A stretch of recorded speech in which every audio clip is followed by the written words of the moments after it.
Phone tapping కేసులో విచారణ వేగవంతం చేశారు పోలీసులు. కేసులో కీలకంగా వ్యవహరించిన ఏఎస్పీలు భుజంగరావు, తిరుపతన్నలను నిన్న అరెస్ట్ చేసి దాదాపు 8 గంటల పాటు ప్రశ్నించారు. ఇవాళ కోర్టులో హాజరుపరచగా వారికి 14 రోజుల జ్యుడిషియల్ రిమాండ్ విధించింది న్యాయస్థానం.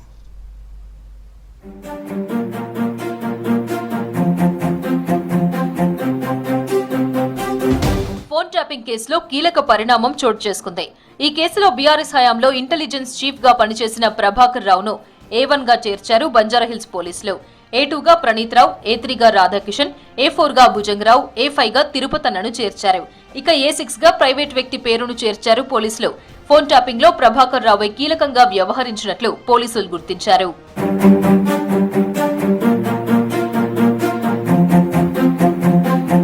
ప్రభాకర్ రావు ఆదేశాల మేరకే ఎస్ఐబి మాజీ డీఎస్పీ ప్రణీత్ రావు ట్యాపింగ్ డివైజ్లను ధ్వంసం చేసినట్లు తెలుస్తోంది.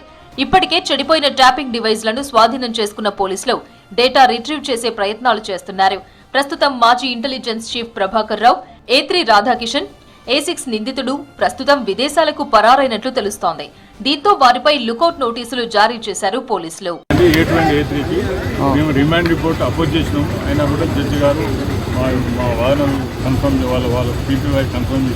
రిమాండ్ 6-4 పంపించాను. బికాస్ ఆఫ్ ఏంటంటే 409 IPC and section 70 of IT act 2 above 7 years offence ఉన్నాయి కాబట్టి రిమాండ్ బిలో 7 years రిమాండ్ పంపించాను. A1 police custody extension complete అయిపోయింది. దాన్ని కూడా మేము మండేనా ప్యూరెండ్ అనేది దాన్ని కూడా మేము వేయలేదు. మరోవైపు ఫోన్ ట్యాపింగ్ కేసులో నిన్న అరెస్ట్ అయిన అడిషనల్ ఎస్పీలు భుజంగరావు, తిరుపతన్నకు 14 రోజుల రిమాండ్ విధించారు నాంపల్లి కోర్టు మెజిస్ట్రేట్. ఏప్రిల్ 6 వరకు ఇద్దరికి రిమాండ్ విధిస్తూ మెజిస్ట్రేట్ తీర్పు చెప్పారు. రిమాండ్లో భాగంగా ప్రణీత్ రావు, భుజంగరావు, తిరుపతన్నను కొంపల్లి నుంచి చెంచల్గూడ జైలుకు తరలించారు పోలీసులు. మరోవైపు మంగళవారం బెయిల్ ప్రొసీడింగ్స్ కోర్టులో దాఖలు చేస్తామని చెప్పారు నిందితుల తరపు న్యాయవాది. ఎస్ఐబి మాజీ డీఎస్పీ ప్రణీత్ రావుకు 7 రోజుల పోలీస్ కస్టడీ ముగియడంతో ఇవాళ ఆయనకు గాంధీలో వైద్య పరీక్షలు చేయించి నాంపల్లి కోర్టు మెజిస్ట్రేట్ ఇంటిలో హాజరుపరిచారు. హైదరాబాద్ లో హోలీ పండుగ సంబరాలకు అంతా రెడీ అవుతోంది. ఎవ్రీ ఇయర్ లాగే ఈసారి కూడా పలు ఈవెంట్స్ సందడి చేయనున్నాయి. ఇప్పటికే సిటీలోని చాలా చోట్ల ముందస్తు హోలీ సెలబ్రేషన్స్ ప్రారంభమయ్యాయి. న్యాచురల్ కలర్స్ తో నచ్చిన ఫుడ్ తింటూ డీజే మ్యూజిక్ తో ఎంజాయ్ చేశారు.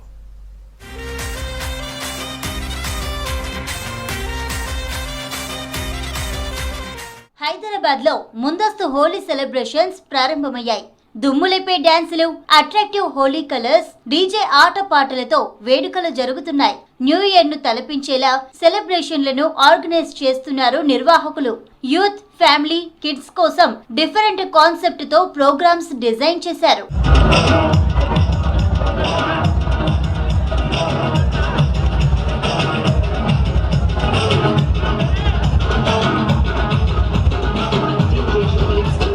హైదరాబాద్ కుకుట్పల్లి వై జంక్షన్ లోని HMDA ప్లే గ్రౌండ్స్ లో హోలీ సెలబ్రేషన్స్ ఘనంగా జరిగాయి. రేపు హోలీ అయినా ఈ రోజే వీకెండ్ కావడంతో ముందుగానే ఈవెంట్స్ మొదలయ్యాయి. Rain dance, balloon fight, foam machine, water guns special గా కనిపిస్తున్నాయి. చిన్న పెద్ద అని తేడా లేకుండా రంగులు చల్లుకుంటూ డాన్స్లతో హోరెత్తించారు. సిటీలో గ్రాండ్ గా హోలీ సెలబ్రేషన్స్ జరుగుతున్నాయి. హైటెక్ సిటీ మాదాపూర్ లో ఈ వేడుకలు సెంటర్ ఆఫ్ అట్రాక్షన్ గా మారాయి. ఉదయం నుంచి జరుగుతున్న ఈవెంట్ లో యువతీ యువకులు భారీ ఎత్తున పాల్గొన్నారు. ఎలా ఎంజాయ్ చేస్తున్నారు? బాగా ఎంజాయ్ చేస్తున్నాం. చాలా బాగుంది. రెయిన్ డాన్స్ కూడా బాగుంది. చాలా బాగుంది. హోలీ అంటే మెయిన్ గుర్తుకొచ్చే ఏంటి మీకు? Colours enjoy. అంతా వైట్ కలర్ డ్రెస్ వేసుకొని గ్యాంగ్ అంతా రెడీగా జోష్ గా ఎంజాయ్ చేస్తున్నారు. సో ఎవ్రీ వెళ్తారా ఈవెంట్ కి? వెళ్దాం డెఫినెట్. చాలా బాగుంది. ఒక 4 days 5 days ముందు నుంచే మేము ప్లాన్ చేసుకున్నాము ఎంతమంది వెళ్ళాలి ఏంటి అని చెప్పేసి. సో ప్రస్తుతానికి అయితే చాలా బాగుంది. ఎప్పుడు ఇట్లా ఎంజాయ్ చేయలేదు మేము ఇక్కడ. సో అందరం టీమ్ మెంబర్స్ అందరం రావడం, మా సిద్ధార్థ్ మమ్మల్ని తీసుకొని రావడం చాలా చాలా అంటే చాలా బాగుంది.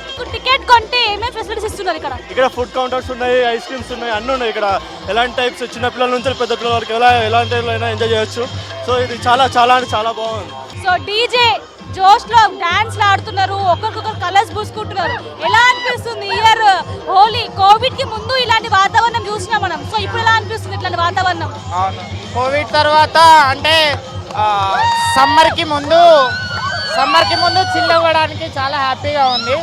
So as this kind of events in Hyderabad we're chilling out for summer. ఎలా ఉంది ఈవెంట్? బాగుంది. నైస్. ఎప్పుడు వెళ్తుంటారు? ఫస్ట్ టైం వచ్చారు ఈవెంట్? టైం వచ్చాను. ఇక్కడ బెటర్ గా ఏమనిపిస్తుంది? డీజే బాగుంది. దెన్ ఫ్రెండ్స్తో ఆడేది చాలా బాగా, బట్ ఇది చాలా బాగుంది. డీజే చిన్నప్పుడు కూడా ఉండాలి అని అనిపించేది. కలర్స్ ఆర్గానిక్ కలర్స్ యూజ్ చేస్తున్నారా, ఎట్లాంటి కలర్స్ యూజ్ చేస్తున్నారు? డోంట్ నో, ఇక్కడే తీసుకున్నాము. ఆర్గానిక్కో కాదో తెలీదు, మేబీ ఇట్స్ ఆర్గానిక్. సో ఎలా అనిపిస్తుంది ఈవెంట్? ఎవరెవరు వచ్చారు? It's was very nice. మేమందరూ ఫ్రెండ్స్తో కలిసి వచ్చాము. హోలీ ఈవెంట్ హైదరాబాద్ లో ఎలా జరుగుతుంది అనుకుంటున్నారు? నేను హైదరాబాద్కి చాలా న్యూ అనమాట, 1 year అవుతుంది. ఐమ్ ఫ్రమ్ బెంగళూరు, సో చాలా కొత్తగా ఉంది. It was very nice. అంటే it's was gathering, right? Enjoyment is same, equal with friends అంతా ఈక్వల్. సిటీలో రేపు రంగ్ దే హైదరాబాద్ పేరుతో ప్రముఖ singer Rahul Sipligunj open air Holi concept తో కేక్ కన్వెన్షన్స్ లో సెలబ్రేషన్స్ కు ప్లాన్ చేశారు ఆర్గనైజర్లు. ఇక బేగంపేట హాకీ గ్రౌండ్ లో రంగ్ బసంత్ 2024 పేరుతో బిగ్గెస్ట్ హోలీ ఈవెంట్ నిర్వహిస్తున్నారు. ఇప్పటికే నగరంలోని మాదాపూర్, హైటెక్ సిటీ, గచ్చిబౌలి, గండిపేట్, షామీర్పేట్, సికింద్రాబాద్ లోని కన్వెన్షన్ సెంటర్స్, ఓపెస్ గ్రౌండ్ ఎరీనాలను ఇప్పటికే బుక్ చేసి హోలీ సంబరాలను నిర్వహించేందుకు ఏర్పాట్లు చేస్తున్నారు ఆర్గనైజర్లు. ఉదయం 8 గంటల నుంచి మధ్యాహ్నం 2 గంటల వరకు హోలీ సెలబ్రేషన్స్ నిర్వహించేందుకు అనుమతులిచ్చారు పోలీసులు.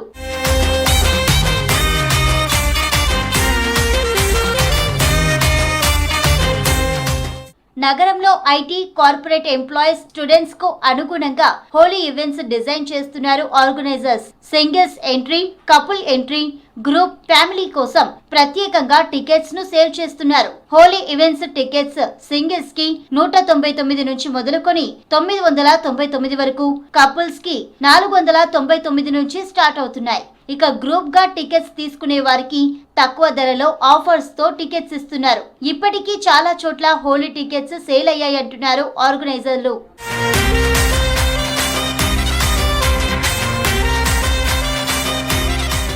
హోలీ అంటేనే రంగులతో ఫ్రెండ్స్ అండ్ ఫ్యామిలీస్ తో జోష్ గా సెలబ్రేట్ చేసుకుంటారు.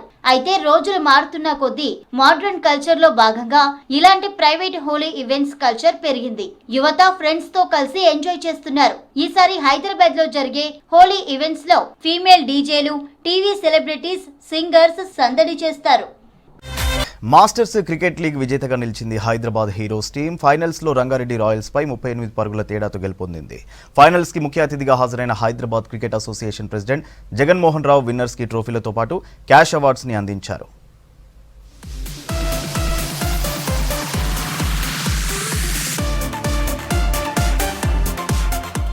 హెచ్సిఏ ఆధ్వర్యంలో జరిగిన మాస్టర్స్ క్రికెట్ లీగ్ ట్రోఫీని నెగ్గింది హైదరాబాద్ హీరోస్ టీం. ఫైనల్లో రంగారెడ్డిని ఓడించింది. టాస్ గెలిచి బ్యాటింగ్ కి దిగిన హైదరాబాద్ హీరోస్ టీం నిర్ణీత 10 ఓవర్లలో 5 వికెట్ల నష్టానికి 157 రన్స్ చేసింది. ఓపెనర్ భరత్ కుమార్ 12 పరుగులకే వెనుతిరిగిన star batsmen captain RLV Prasad 27 బంతుల్లోనే 8 ఫోర్లు, 4 సిక్సర్లతో 63 రన్స్ చేశాడు. ఇక మరో బ్యాట్స్మెన్ మహమ్మద్ అబ్దుల్ వాహిద్ 14 బంతుల్లో 1 ఫోర్, 7 సిక్సర్లతో 51 రన్స్ చేసి ప్రత్యర్థి బౌలర్లకు ముచ్చెమటలు పట్టించాడు. ఇక రంగారెడ్డి బౌలర్లలో రాంబాబు 2 వికెట్లు తీయగా జీపీ నాయుడు, సంజితులు తలో వికెట్ పడగొట్టారు.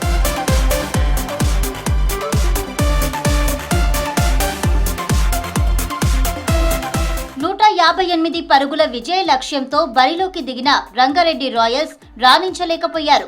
ఓపెనర్లు రాంబాబు, క్లిమెంట్లు వరుసగా 13, 18 రన్స్ చేయగా మిడిల్ ఆర్డర్ బ్యాట్స్మెన్లు సైతం చేతులెత్తేశారు. స్టార్ బ్యాట్స్మెన్స్ అయిన శశి 8 రన్స్, ఓంకార్లు 15 పరుగులు మాత్రమే చేయగలిగారు. నాని వేమారెడ్డి 8 బంతుల్లో 2 ఫోర్లు, 2 సిక్సర్లతో 23 పరుగులు చేసినా ఫలితం లేకుండా పోయింది.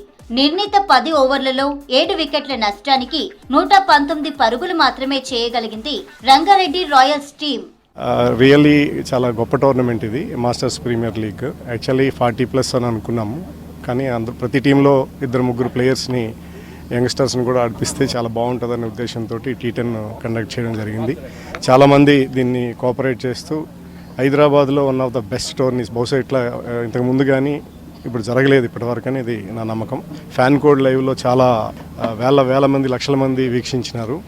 చాలా బాగుంది టోర్నీ. ఎక్కడ కూడా ప్రతి మ్యాచ్ టఫ్గా అయింది. అంత లూజ్గా వన్ సైడ్ అయ్యే మ్యాచ్లు కూడా లేవు. చాలా బాగా జరిగింది. ఇక ఫైనల్స్ కి చీఫ్ గెస్టులుగా హాజరైన Hyderabad cricket association president Jaganmohan Rao, Nalgonda lions team owner SP రెడ్డిలో విన్నర్స్ కి బహుమతులను అందజేశారు. గ్రాండ్ గా ఎంపీఎల్ నిర్వహించిన veterans cricketers association of Telangana ప్రతినిధులని అభినందించారు. వచ్చే ఏడాది మరింత గ్రాండ్ గా నిర్వహించాలని కోరారు. ఇందుకు కావాల్సిన సపోర్ట్ ని హైదరాబాద్ క్రికెట్ అసోసియేషన్ నుంచి అందిస్తామన్నారు. మాస్టర్స్ క్రికెట్ టీమ్ కన్నన్ గారికి, జితేందర్ గారికి ముందుగా కంగ్రాచులేషన్స్. ఇంత మంచి టోర్నమెంట్ని హైదరాబాద్లో నడిపించడం హెచ్సిఏ తరఫున వారికి శుభాభినందనలు తెలియజేస్తున్నాం. ఇక్కడ నేను మ్యాచ్ చూసినప్పుడు నాకు అనిపించింది ఏజ్ గ్రూప్ వాళ్ళు ఆడుతున్నప్పుడు ఇంత మంచి పర్ఫార్మెన్స్ చేస్తారని. వాళ్ళు క్రికెట్ సిక్సెస్ కొడుతుంటే 100 పైన యాడ్స్ ఉన్న 6 కొట్టడం నిజంగా కూడా ఆనందంగా అనిపించింది. నేను రియల్గా ఈరోజు మ్యాచ్ని ఎంజాయ్ చేసినాను. ఇంత మంచి మ్యాచ్ని కండక్ట్ చేసినందుకు ప్లస్ ఈ టీమ్ ఓనర్స్ అందరికీ కూడా మా తరఫున వారికి హెచ్సిఏ తరఫున ధన్యవాదాలు తెలియజేస్తున్నాం. ఇక వారం రోజుల పాటు జరిగిన ఈ పోటీల్లో Hyderabad heroes, Rangareddy royals, Nalgonda lions, Karimnagar kings, Adilabad tigers, Mahabubnagar వంటి మొత్తం 6 జట్లు బరిలోకి దిగాయి.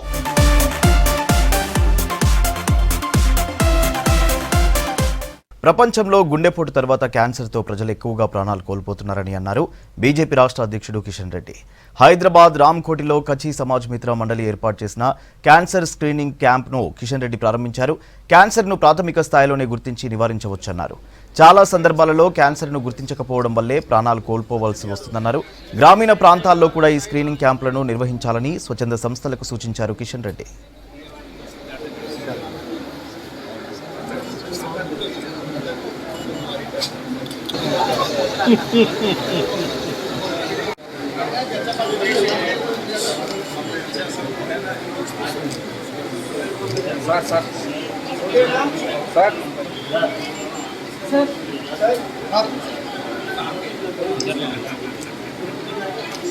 కోట్లో ఉన్నటువంటి గుజరాతీ సమాజానికి సంబంధించినటువంటి కచ్ మిత్ర మండలి ఆధ్వర్యంలో క్యాన్సర్ డిటెక్షన్ క్యాంపు ఏర్పాటు చేయడం జరిగింది. ఈరోజు సమాజంలో మనం చూస్తా ఉన్నాం, ముఖ్యంగా ప్రపంచంలో కానీ లేక మన దేశంలో కానీ గుండెపోటుకు సంబంధించినటువంటి జబ్బుల తర్వాత అత్యధికమైనటువంటి ప్రజలు క్యాన్సర్ బారిన పడి ఈరోజు ప్రాణాలు కోల్పోతున్నారు. ఎవరికి తెలియకుండానే 3rd స్టేజీ 4th స్టేజీ వస్తున్నటువంటి పరిస్థితి మనం చూస్తా ఉన్నాము.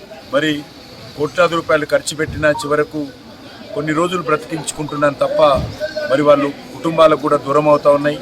అందుకే ఈరోజు నేను ప్రతి ఒక్కరిని కోరుతా ఉన్నాను, ఉన్నంతలో మనకు ఉన్నటువంటి అనేక సౌకర్యాల మేరకు రెగ్యులర్గా హెల్త్ చెకప్, అందులో క్యాన్సర్ చెకప్ విధిగా చేయించుకోవాల్సినటువంటి అవసరం ఉంది. డిటెక్షన్ క్యాంపుల్లో వచ్చి తెలుసుకోవాల్సినటువంటి అవసరం ఉంది. లేనట్లయితే చేతులు కాలినాక ఆకులు పట్టుకుంటే లాభం లేదు.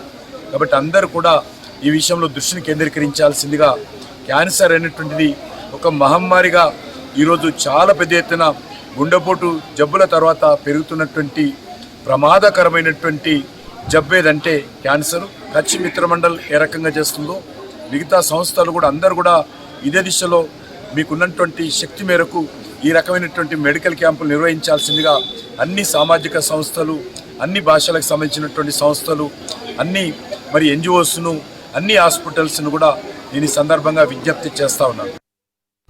రాష్ట్రంలో 14 ఎంపీ సీట్లకు పైగా గెలవడానికి కార్యకర్తలు కృషి చేయాలని పిలుపునిచ్చారు మంత్రి తుమ్మల నాగేశ్వరరావు. మేడ్చల్లో నిర్వహించిన కాంగ్రెస్ పార్టీ ముఖ్య నాయకులతో సమావేశం నిర్వహించారు మల్కాజ్గిరి ఇన్ఛార్జి తుమ్మల. ప్రతిపక్షంలో ఉన్నప్పుడే రేవంత్ రెడ్డిని మల్కాజ్గిరి ఎంపీగా ప్రజలు గెలిపించారన్నారు. మల్కాజ్గిరి కాంగ్రెస్ ఎంపీ అభ్యర్థి సునీతా మహేందర్ రెడ్డిని గెలిపించాలని కార్యకర్తలను కోరారు. బీజేపీని ఎన్నికల్లో రానియకూడదని, బీఆర్ఎస్ వచ్చే పరిస్థితిలో లేదని ఎద్దేవా చేశారు మంత్రి తుమ్మల. ఈ రాష్ట్రానికి ఒక దిక్సూచిగా కాంగ్రెస్ పార్టీని గెలిపించడానికి వచ్చి మీ దగ్గరే ఎంపీ అయి పిసిసి అధ్యక్షుడై ఈనాడు మీ మనిషే ముఖ్యమంత్రిగా ఉన్నారు. అంటే మీతో అనుబంధం కలిగినటువంటి వ్యక్తి, మీకు ప్రతి మనిషికి అన్నా రేవంత్ అన్నా అని పిలవగలిగేటటువంటి వ్యక్తి ముఖ్యమంత్రిగా ఉండటం ఎవరికి సాధ్యం కాదు. నాకు తెలిసి కొడంగల్ కంటే ఎక్కువ పరిచయం ఉంది మీతోటి. కాబట్టి దయచేసి మీ మనిషి యొక్క గౌరవాన్ని నిలపాలి. ఈనాటి సాక్షాత్తు ముఖ్యమంత్రి యొక్క గౌరవాన్ని నిలిపేటటువంటి ఈ నియోజకవర్గం, ఈ పార్లమెంటు సీటుతోటి ప్రభుత్వంలో పెద్ద మార్పులు వస్తాయని కాదు, కానీ సాక్షాత్తు ముఖ్యమంత్రికి ఒక శక్తిని ఇచ్చి నిలబెట్టి ఎస్ మీ మనిషిగా మేము గెలిపించాము, సునీతక్కని మీ ముందుకు తీసుకొచ్చాము, మీరు మాకు ఇచ్చినటువంటి గౌరవాన్ని మళ్ళీ మీకు నిలుపుదల చేశామని చెప్పేటటువంటి అవకాశం మీకు దక్కింది. మొన్న అసెంబ్లీ ఎన్నికల్లో హైదరాబాద్ నగరంలో ఒక రకమైనటువంటి పోకడుంది, రూరల్ తెలంగాణలో ఒక రకమైనటువంటి పోకడుంది. మిమ్మల్ని ఎవరిని తప్పు పట్టట్లేదు, మిమ్మల్ని ఎవరిని తక్కువగా చూసే అవకాశం కూడా లేదు. ఎందుకంటే ఆనాడు ప్రతిపక్షంలో ఉండి కసిగా రేవంత్ని గెలిపించారు కాబట్టి ఈనాడు ఈ రాష్ట్రానికి అవకాశం వచ్చింది. మరి ఈ రాష్ట్రానికి అవకాశం తీసుకొచ్చినటువంటి మల్కాజ్గిరి నియోజకవర్గం, ముఖ్యంగా మేడ్చల్ నియోజకవర్గం అందరూ మాటిచ్చారు ఇంత పెద్ద మెజారిటీ మళ్ళీ ఇస్తామని చెప్పి. మీకు ఈ రోజు ఏ లోటు లేదు, ఏ రకమైనటువంటి ఆలోచన చేయాల్సినటువంటి అవసరం లేదు. ప్రభుత్వ అధినేతే మీ మనిషికి ఉన్నాడు కాబట్టి పదవుల గురించి ఆలోచన చేయాల్సిన పని లేదు. చాలా వరకు హనుమంతన్న బ్రహ్మాండంగా చెప్పారు, రాజకీయాలు ఏం జరుగుద్ది, ఏం జరగదు, ఎట్లా జరుగుద్ది, ఎప్పుడు జరుగుద్ది అని. కాబట్టి దయచేసి మీరందరూ మనోనిబ్బరంతో ఈ నియోజకవర్గాన్ని గెలిపించాల్సినటువంటి బాధ్యత ఉంది. చేవెళ్ల ఎంపీ అభ్యర్థి కాసాని జ్ఞానేశ్వరిను గెలిపించడానికి కృషి చేస్తామన్నారు మహేశ్వరం ఎమ్మెల్యే సబితా ఇంద్రారెడ్డి. రంగారెడ్డి జిల్లా జిల్లెలగూడలో బీఆర్ఎస్ నాయకులు కార్యకర్తలతో సమావేశం నిర్వహించారు సబితా ఇంద్రారెడ్డి. ఇప్పటివరకు రాష్ట్ర ప్రభుత్వం రైతు బంధు ఇవ్వలేదని విమర్శించారు. గత ప్రభుత్వంలో ఎంత అభివృద్ధి జరిగిందో ప్రజలు గమనిస్తున్నారని అన్నారు సబితా. ఎవరైనా కేసీఆర్ గారు డిసైడ్ చేసి పంపించిన వాళ్ళని మేము గెలిపించి పంపిస్తాము. కేసీఆర్ గారు కష్టంలో ఉన్నప్పుడు మోసం చేస్తున్న వాళ్ళకి, మోసం చేసిన వాళ్ళకి ఖచ్చితంగా మేము బుద్ధి చెప్తాము. వారికి అండగా ఉంటామని ఒక ప్రగాఢంగా ఉంటామని ఒక నమ్మకాన్ని, విశ్వాసం కల్పిస్తే ఇంత దూరం వచ్చినారు. వాళ్ళందరికీ ప్రత్యేకంగా ధన్యవాదాలు. ఖచ్చితంగా కూడా ప్రజలు కూడా అదే ఆలోచిస్తున్నారు. ఈ 3 నెలల లోపల కాంగ్రెస్ పార్టీ ఏ నినాదంతోనైతే వచ్చిందో మార్పు తీసుకొస్తామని ఆ మార్పు కనిపిస్తుంది. ఎందుకంటే ఫస్ట్ పెన్షన్ వేసేవారు కేసీఆర్ గారు, ఇప్పటివరకు పెన్షన్లు పడతలేవు చక్కగా.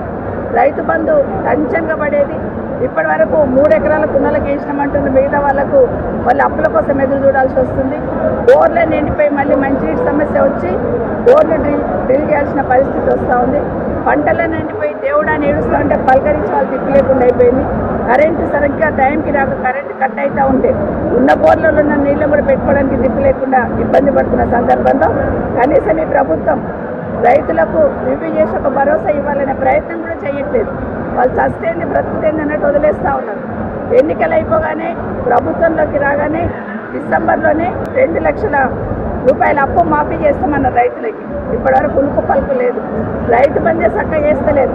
ఎన్నికల కన్నా ముందు కేసీఆర్ గారు రైతు బంద్ చేస్తుంటే మీరు ఇప్పుడే ఏం తీసుకోకండి, మేము వస్తే 15,000 వేస్తాం ఎకరాకన్నారు. కానీ ఈరోజు అసలుకే దిక్కు లేకుండా అయిపోయింది. ఇవన్నీ గమనిస్తున్న ప్రజలు. తొందరపడ్డాము, మోసపోయినాము, నమ్మిన మాటలు, చెప్పిన మాటలు నమ్మినామనే వాటి ఎన్నికల్లో ఓటేసి కేసీఆర్ గారికి మేమున్నామని భరోసా కల్పించాలని ప్రజలు కూడా డిసైడ్. అంతేందుకు మన చుట్టుపక్కల ఉన్న అర్బన్ ఏరియాలోనే ఎక్కడ చూసినా ఫ్లైఓవర్లు, అండర్ పాస్లు, ఏ విధంగా లింక్ రోడ్లు ఏర్పాటు చేసి అభివృద్ధి జరిగిందనేది ఇక్కడున్న ప్రజలు గమనించున్నారు. అందరూ కూడా మళ్ళీ కేసీఆర్ ఓటేసి గెలిపించి ఎంపీగా అభ్యర్థిగా కాసాని జ్ఞానేశ్వర్ గారు సుపరిచితులు. ఈ జిల్లాలో అందరితో మమేకమైపోయి అందరితో పరిచయాలు ఉన్న వ్యక్తి. గతంలో జిల్లా పరిషత్ చైర్మన్గా జిల్లాలో కోనలో తిరిగారు. జిల్లాలో ఉన్న సమస్యల మీద సంపూర్ణ అవగాహన ఉంది. జిల్లాలో ఉన్న బ్యాక్వర్డ్ మీద అవగాహన ఉంది. ఎక్కడ ఎవరిని ఏ విధంగా ముందుకు తీసుకెళ్లాలన్న ఆలోచన జ్ఞానేశ్వర్ గారికి ఉంది. ఇదే కాకుండా తను జిల్లా పరిషత్ చైర్మన్గా ఉన్నప్పుడు, ఎమ్మెల్సీగా ఉన్నప్పుడు 96 కులాలకి వేదిక ఏర్పాటు చేసి 96 కులాలకు సంబంధించిన సమస్యల్ని ఆ రోజున ప్రభుత్వానికి తను గొంతుకాకి వినిపించాడు. కాబట్టి అందరికీ విజ్ఞప్తి, బడుగు బలహీన వర్గాలకు సంబంధించిన ఒక వ్యక్తిని గెలిపించి బడుగు బలహీన వర్గాల గొంతుగా పార్లమెంట్లో వినిపించినట్టు చేయడానికి జ్ఞానేశ్వర్ గారిని గెలిపిద్దామని అందరూ కూడా విజ్ఞప్తి చేస్తారు. హైదరాబాద్ పబ్లిక్ గార్డెన్లో హోలీ సంబరాలు ఘనంగా నిర్వహించారు మహేశ్వరి సమాజ్ నేతలు. బీజేపీ హైదరాబాద్ ఎంపీ అభ్యర్థి మాధవిలత ఈ వేడుకల్లో పాల్గొన్నారు. రాజస్థానీ, మార్వాడి ఫ్యామిలీలు రంగులు జల్లుకుంటూ నృత్యాలతో హోరెత్తించారు. కలర్ఫుల్ హోలీ విషెస్ తెలిపిన మాధవిలత దేశ సంస్కృతి సాంప్రదాయాల పరిరక్షణకు మహేశ్వరి సమాజ్ ఎనలేని కృషి చేస్తోందని కొనియాడారు.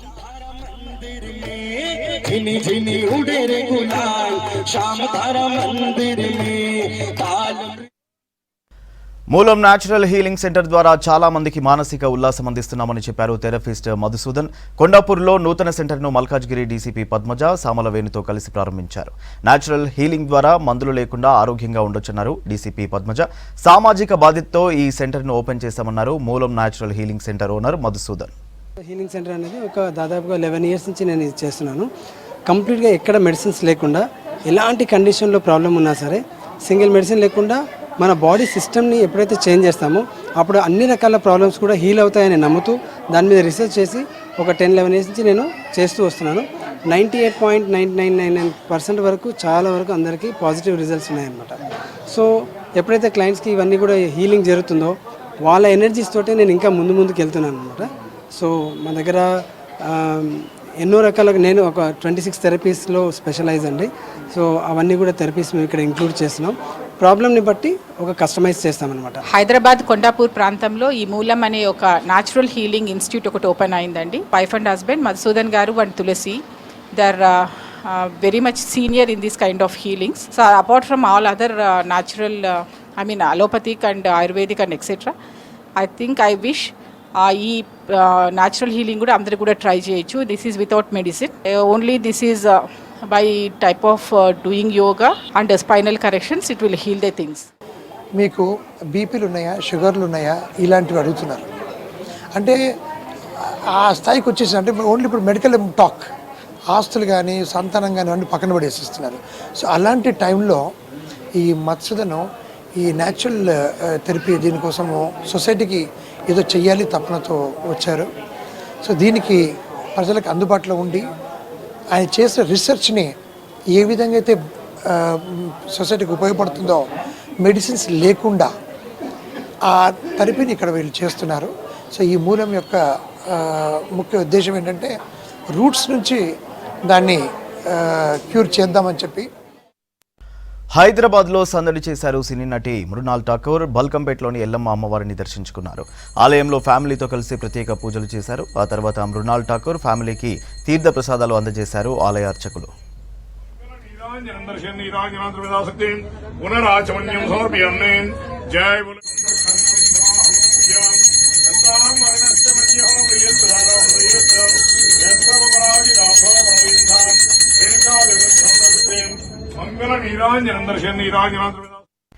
ఇవి bulletin updates. Keep watching V6 news.